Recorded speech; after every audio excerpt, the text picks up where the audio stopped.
If you don't believe you're worth anything, obviously your confidence is there. If you don't believe you're able to go do anything, obviously your confidence is there.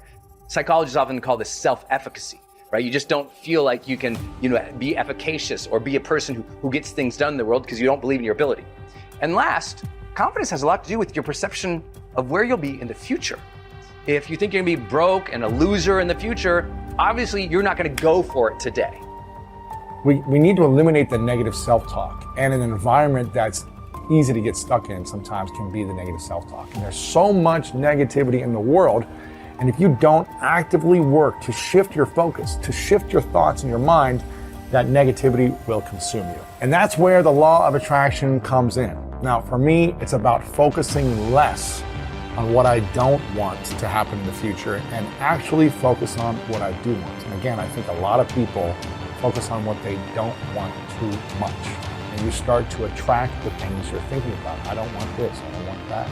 Those things start to come to you. You start to see them. Where your focus goes, your energy flows. And so if you're focusing on the negative, guess what's going to happen? Your energy is going to go to the negative, and everything is going to be negative because that's where your focus is. That's where your energy is flowing. Listen to me.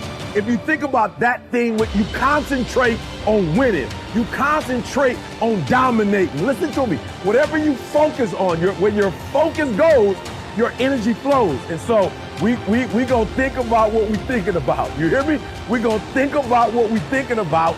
And when we think about those things which are pure, listen to me, come on. That stuff that's true, right? Whatsoever things are pure, whatsoever things are true, whatsoever things are lovely, whatsoever things of a good report. Are you hearing me? Meditate on this stuff. Focus on this stuff. It don't mean negative things won't happen, but we're not focusing on it. Are you hearing me? It don't mean that negative things won't transpire, that as you go through the day, something bad won't happen, but we're not going to meditate on it. We're going to focus on what's positive. We're going to focus on what's good, right? And when we focus on that, that's where our energy is going to go. And what's going to happen is the outcomes are going to reflect our thinking. Instead of focusing on what's wrong with you, start focusing on what's right with you. You may have weaknesses. You've made mistakes. We all have. But there's a lot more right with you than there is wrong with you. Dwelling on the negative doesn't help you to do better. Beating yourself up for past mistakes doesn't move you forward. The better you feel about yourself, the better you'll do. The more you like yourself, the further you'll go. You can't give away what you don't have. If you're in turmoil on the inside, mad at yourself, critical, condemned, that's what you have to give. If you're hard on yourself, you'll be hard on others. If you don't forgive yourself, you won't forgive others. If you don't get along with you, how can you get along with your family? The best thing you can do is start being for you. When you love yourself, then you can love others. When you're kind to yourself, then you can be kind to others. It starts with you. Well, Joel, I have all these faults, these weaknesses. Once I overcome, once I learn to control my temper, be more disciplined, quit saying things that I shouldn't, then I won't be down on myself. If you're waiting to perform perfectly before you feel good about who you are, you'll be waiting your whole life. You have to accept yourself while you're in the process of changing. Our mind is the control tower of our life. Whatever happens in our life starts right here. All of our decisions are there. And the truth is, whatever we are today is the result of what we've been thinking about all those years. The Bible says, as a man thinketh in his heart, so is he. So if you don't like what's going on around you, maybe you should ask yourself the question, what am I thinking about? What do I think about myself? What do I think about other people? Because what we think about is really what controls us. For example, our relationship to God, our relationship to each other, our sense of direction in life, whatever we accomplish, our failures in life, all of that is a result of the way we think. And oftentimes we forget that this is the control tower, that everything else is a result of how we think, controlling our thoughts, because this controls everything. And that's where our thoughts are from. How do I control this control tower of my life? One of the ways you overcome whatever that sin is in your life or whatever's going on, one of the ways you overcome this thinking is by asking yourself some very impacting questions. Not just questions, but questions that'll make a difference in your life. And I would just encourage you to write these down. You ask yourself these questions about whatever you're thinking. And the first question you ask is this: where will these thoughts lead me? Where will these thoughts lead me? If I keep thinking the same thing, well, it's going to lead you somewhere. Very important question. If I keep thinking this, where's it going to lead me? Another question is, will these thoughts get me where I want to go? Then you have to decide, where do I want to go? Where do I want to go in life? Will what I'm thinking get me where I want to go?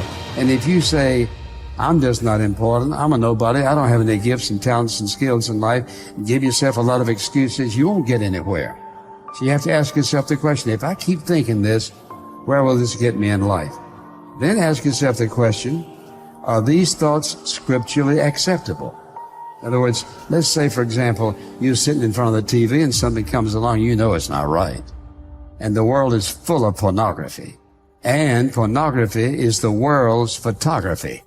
They have diluted the truth, and they put all kind of stuff out there for people to watch. And you ask yourself the question, are these thoughts scripturally acceptable? And here's somebody committing some sexual act on television or whatever you may watch.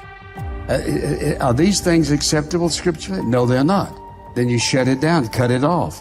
In other words, you don't watch. You do not have to watch what you know is not right.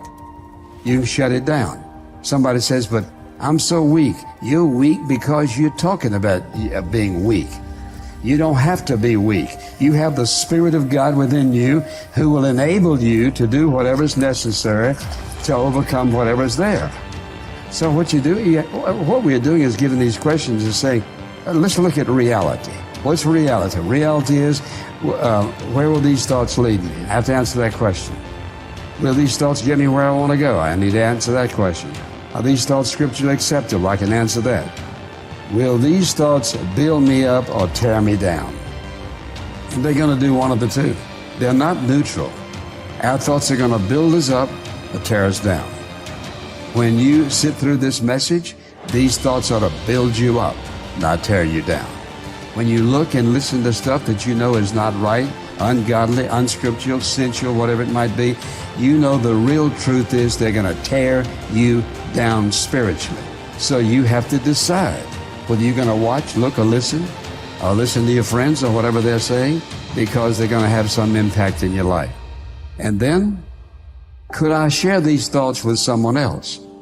Whatever you're thinking, could you share it with somebody else? Or is that one of those thoughts that, no, you couldn't? And then, where did these thoughts originate?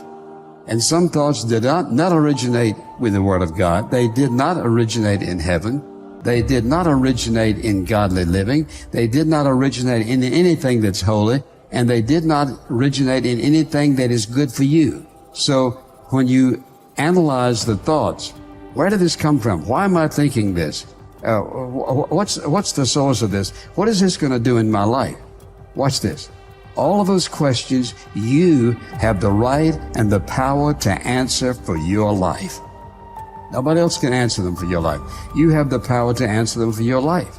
And we're just talking about how you think about yourself and the power of your thoughts. And you just think just these questions alone.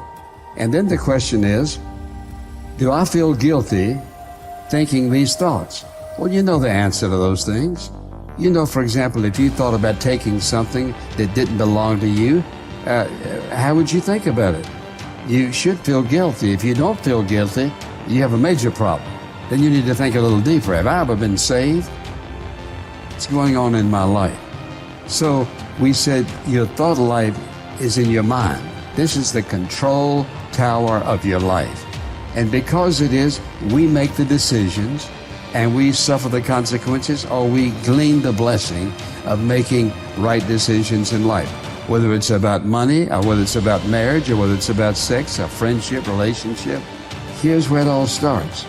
And this is going to control your life. And the truth is, all of us up to this point in our life, where we are is a result of how we've been thinking all these years. So this is, I think, why people are so obsessed in some sense with the search for fundamental meaning. It's because you want to be able to associate. So imagine, this is a good story. So you can imagine two people laying bricks. They're building a gigantic wall, and the one person thinks, oh my God, you know, this wall is going to take 100,000 bricks, and I'm laying one at a time, and I'm wasting my life away, trivially adding to this gigantic brick wall. And what am I doing? This is absolutely miserable, brick by brick. And the other person thinks, in 300 years, this is going to be a cathedral. And so the person in the second state is doing exactly the same thing at a local level, laying bricks, but each brick is related to a very high goal. And that means the reward that's attendant upon the laying of the brick is proportional to the goal, to the aim of the entire behavioral process. And so it seems to me, so if you're aimless and goalless, and I know you've done some work on goal setting, if you're aimless and goalless, then you can't elicit any positive emotion. And if your goals are fragmented, which is also what happens if you're aimless or your goals lack unity, if your goals are fragmented, then no given behavioral manifestation can elicit any dopaminergic reward because it's not a step forward to anything desirable. And so there's no positive emotion.